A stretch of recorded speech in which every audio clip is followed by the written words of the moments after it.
Henshin! Masakan Yuya lagi gurih-gurihnya nih ya. Kirain cerita soal desa RPG ini tuh cuman episode biasa yang dibungkus jadi 2 episode ya udah selesai ya. Ya seperti cerita-cerita Kamen Rider pada umumnya lah. 1 monster, 2 episode ya, terus udah gitu lanjut ke cerita baru. Begitulah guys ya. Taunya masih berkelanjutan sampai ke debutnya Superform Zetsu yaitu Zetsu Catastro minggu depan. Langsung aja ramaikan bahasannya, Ana full effort nih bahas yang kali ini. Langsung aja kita bahas, ini dia Kamen Rider Z episode ke-21. Melanjutkan lagi soal pengungkapan besar terakhir dan masih di case ini. Kalau ternyata pemilik mimpinya itu tidak hanya satu bocil saja, melainkan banyak bocil. Makanya nightmare-nya juga tidak hanya satu, tapi banyak baby nightmare-nya. Baku yang baru aja mengetahui fakta soal ini langsung menyampaikan ke Nemu dan 2 bocil itu ya. Dan menyuruh mereka itu bergegas ke markas musuh yang ada di dunia mimpi ini. Di saat yang bersamaan, banyak baby nightmare yang bermunculan dan menyerang para warga-warga dan juga anak kecil lainnya di desa pengembara. Baku dan yang lainnya tahu soal ini karena si engkong kepala desa masih mampu berkomunikasi lewat Nemu yang punya bola kristal gitulah. Kasian itu si engkong kayak dibacok pas beres ngomong ya. Keputusan di bagian ini agak konyol nggak sih? Kenapa nggak 2 bocil yang ikut Baku itu ya balik ke desa buat setidaknya ngelindungin yang lain. Terus Baku dan Nemu pergi ke markas musuh duaan. Itu sih menurut Ane ya. Tapi si kakek emang ngomongnya ya cepat selesaikan misi kalian dibanding minta tolong. Sayangnya mimpi ini tuh terputus di tengah gentingnya misi Baku dan membuat Baku itu terbangun di dunia nyata. Soal banyaknya pemilik mimpi di case kali ini disampaikan ke Pak Fujimi, Mbak Nasuka dan Minami di dunia nyata oleh Baku. Pokoknya, di bagian ini banyak terjawab yang sudah kita pertanyakan dari kemarin. Nah, episode kemarin, kita itu dibuat fokus sama satu bocil bernama Sota. Dimana di awal episode, kita itu ya udah diperlihatkan dengan jelas langsung ya, kalau dia itu pemilik mimpinya. Upaya gocek-gocek dikit lah. Dan yang anehnya, Sota yang nggak punya kemampuan menggambar sama sekali secara tidak sadar menggambar sosok monster yang menyeramkan berwarna biru kuning merah yang Ane bilang mirip Kikaider itu. Di sini terungkap di mana gambaran monster seram yang dibilang sama Sota dengan sebutan Raja Iblis ini tidak digambar oleh Sota aja, tapi sama banyak bocil. Style gambarannya itu memang beda-beda guys ya, tapi ngegambar satu sosok yang sama, yaitu si Raja Iblis ini. Ana udah tahu namanya si Raja Iblis ini tuh siapa guys ya, pas lagi sekalian update fanpack kemarin. Tapi nanti ya, di akhir bahasan, biar enak juga pembahasannya. Ini menjadi bukti kuat juga ya soal pemilik mimpi yang gak cuman satu bocil aja, tapi banyak bocil. Ternyata banyak bocil yang adalah para pemilik mimpi dan semuanya itu menggambar sosok Raja Iblis ini. Begitu ya. Disamperinlah salah satu bocil lainnya di sini sama si Baku ya. Jadi ini yang bocil cewek yang punya kemampuan karate itu dan masih satu party tuh sama si Baku bernama Tomoko. Gedenya pasti cantik nih anak ya. Tomoko itu langsung tahu pas ngelihat Baku lagi nunggu sambil main kendama gitu. Oh, warga NPC, warga desa A. Nah, biasanya kalau langsung tahu begini, sudah dipastikan dia itu pemilik mimpinya. Biasanya di case-case sebelumnya kan seperti itu ya. Tomoko ditanyain soal bocil-bocil lainnya yang muncul dalam mimpi, termasuk yang satu party dan cukup akrab sama dia. Bahkan latihan bareng kan, yaitu si Sota. Bisa dibilang role-nya Tomoko ini kan fighter lah. Sota ini tuh magenya. Pas ditanyain, gak ada satupun yang dikenal sama Tomoko, termasuk si Sota. Si Sota aja dia itu nggak kenal guys ya. Nggak dikenalnya di dunia nyata ya. Bukan temen berarti. Dimana Tomoko itu cuman liatnya itu di dalam mimpi aja katanya. Terkuak lagi, para bocil pemilik mimpi ini nggak mengenal satu sama lain.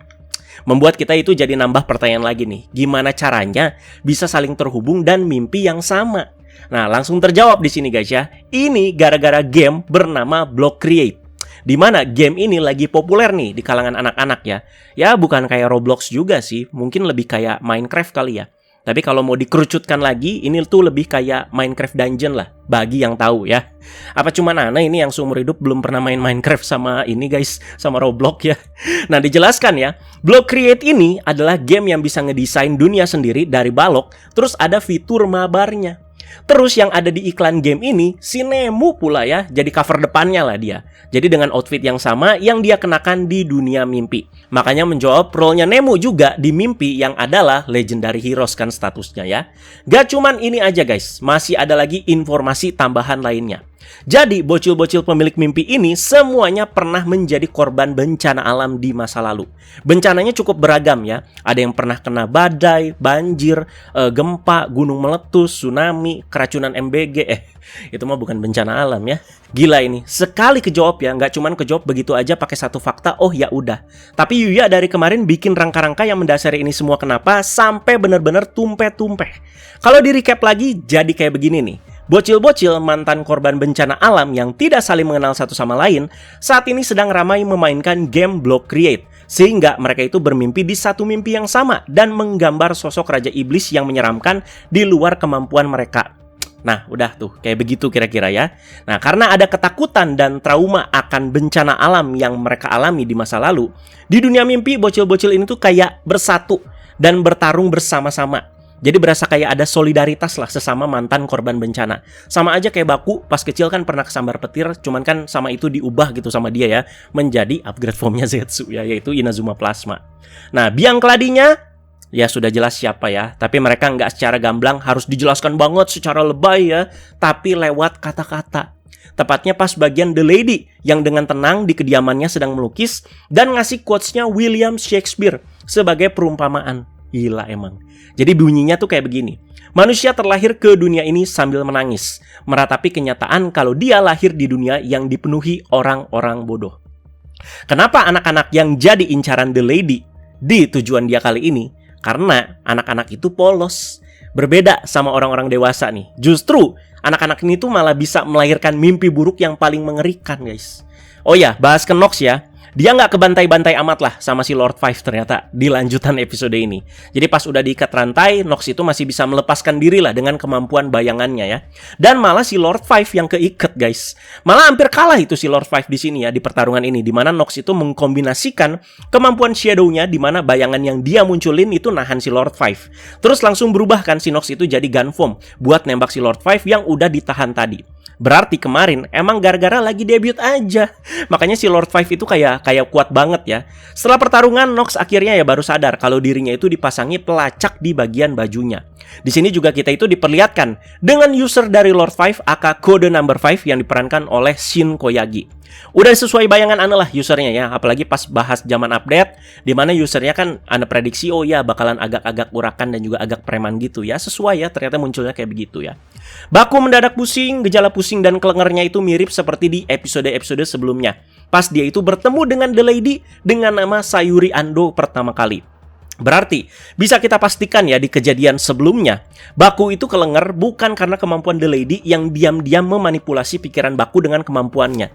Tapi emang terjadi sesuatu nih dari Baku itu sendiri, yang kita itu belum tahu apa.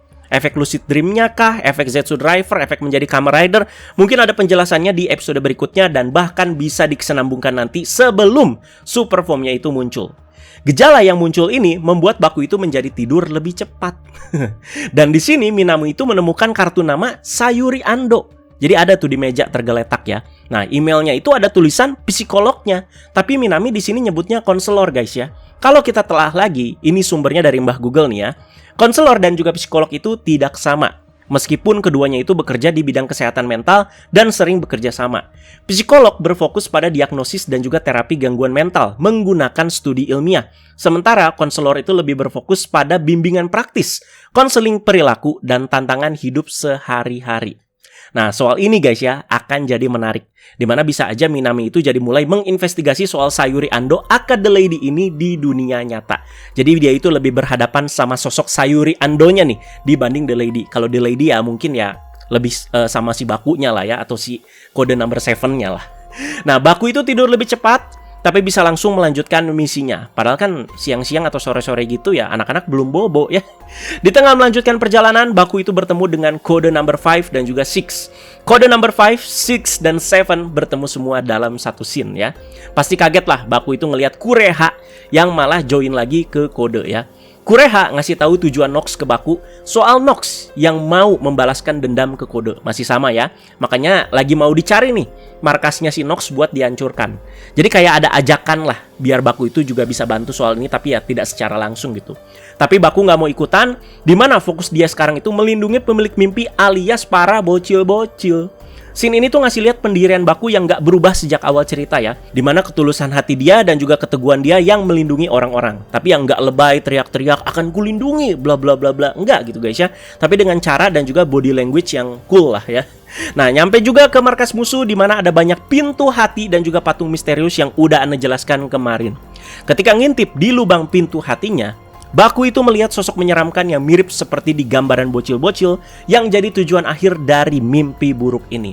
Para bocil-bocil dari desa juga berhasil diculik satu persatu nih oleh Baby Nightmare yang jumlahnya itu banyak.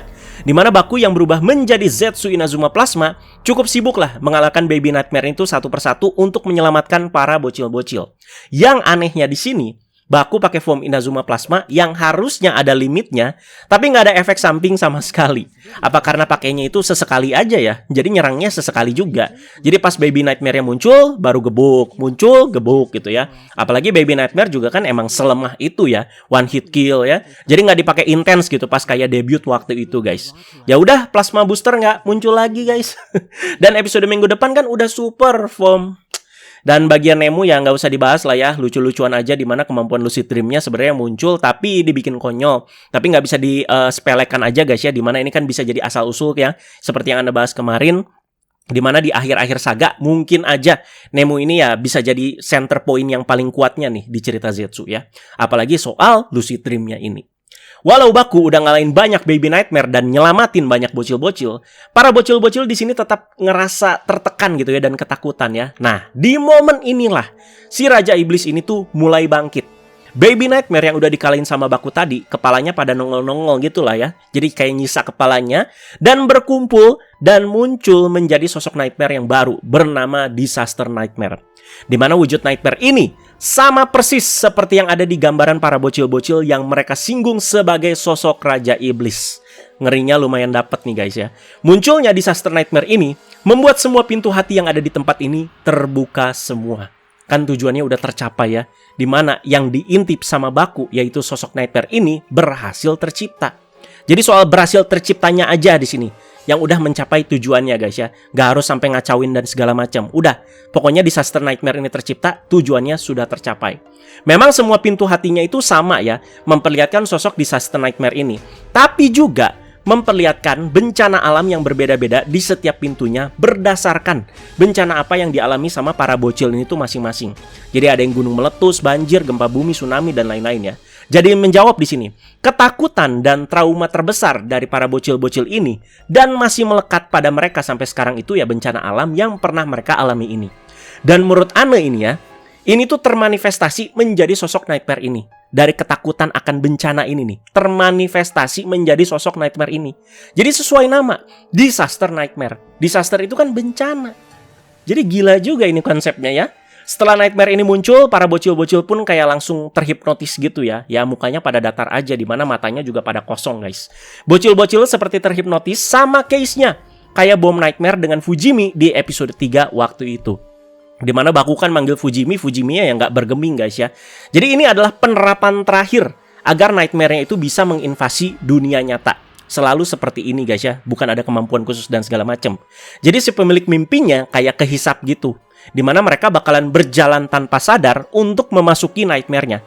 Dimana Nightmare tuh memang butuh ini untuk jadi akses agar dia itu bisa muncul di dunia nyata. Dan ini nggak bisa dihentikan sama Baku sama sekali. Sama sekali lagi kayak Fujimi waktu itu guys ya. Akhirnya kita melihat case lagi seperti ini ya, dimana ya Nightmare itu menginvasi ke dunia nyata. Jadi ini kali kedua lah bisa dibilang ya. Bocil-bocil pemilik mimpi di dunia nyata diperlihatkan sedang struggling ya, karena ya bermimpi buruk. Dimana mereka itu semua menghilang untuk berkumpul dan jadilah sosok Disaster Nightmare ini. Jadi ya menghilangnya itu ya jadi kayak cahaya-cahaya ungu gitulah. Jadi sama kok kayak Fujimi waktu itu, dimana bom Nightmare kayak memakai tubuhnya, tapi bukan Fujimi yang berubah ke bom Nightmare ya. Jadi yang Anda lihat sih Fujimi ini tuh lebih seperti kayak terperangkap, dimana bom Nightmare-nya ya muncul gitu. Cuman case-nya kali ini orangnya atau pemilik mimpinya itu banyak, makanya diperlihatkannya seperti ini. Jadi si Disaster Nightmare ini tuh nggak muncul dari tubuh satu bocil aja guys ya, tapi si bocil-bocil ini tuh ya jadi cahaya ungu dulu berkumpul, barulah jadi sosok si Disaster Nightmare guys ya. Serem banget pas Nightmare itu udah muncul di dunia nyata. Dan kalau ini terjadi, feel-nya itu selalu kayak final episode. Apalagi BGM-nya itu selalu mendukung banget ya. Sayu-sayu menyeramkan gitu. Gak cuma Disaster Nightmare aja, tapi muncul juga kupu-kupu ungu besar berwarna ungu di dunia nyata. Ini bukan Kureha kan yang manggil God Papillon kan? Enggak, udah beda seri ini guys ya. Jadi si kupu-kupu ungu raksasa ini yang ada di langit ya, terbang dia, ini tuh kayak menyebarkan serbuk-serbuk berwarna ungu. Dan membuat banyak orang di dunia nyata itu pingsan. Beda sama bom Nightmare ya, yang juga dibantu sama Nox kan waktu itu. Nox kan nyebarin kupu-kupu ungu kecil untuk menabur benih Nightmare lah bisa dibilang ya. Nah ini fenomena apa lagi nih? Orang-orang itu nggak tidur di sini yang Anda lihat ya, tapi langsung pada ambruk dan pingsan. Rencana The Lady yang kita anggap sebagai dalang utamanya di sini ya sudah cukup berhasil lah dan menuju tahap selanjutnya. Sementara kalau buat kode ya, misi ini tuh dianggap kegagalan. Jadi kode number 3 aja bilang ini tuh udah kode red alias keadaan darurat. Belum berakhir bahasannya, kita bahas ke pertarungan antara Lord 5 dan 6 melawan Camarade Nox yang cukup seru. Kita bisa melihat sequence perubahan dua Lord di sini ya, di mana mereka juga nyebutnya Gisou, bukan Henshin, karena ini pseudo rider, bukan Kamen Rider ya.